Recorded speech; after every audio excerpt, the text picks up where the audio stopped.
এবার ডিসি সহ আরও 4জন পুলিশকর্তাকে সাসপেন্ড করে দেওয়া হলো। কি বলে?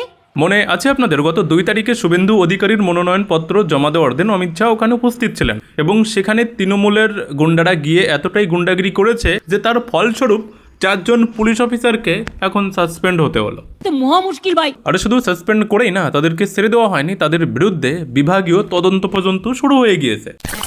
এবার এইরকমেরই আরও একটা ঘটনা শোনান, পানিহাটির সেক্টর অফিসারকে পর্যন্ত সরিয়ে দেওয়া হয়েছে। কেন জানেন? এটা হয়েছে তৃণমূলের অভিযোগে।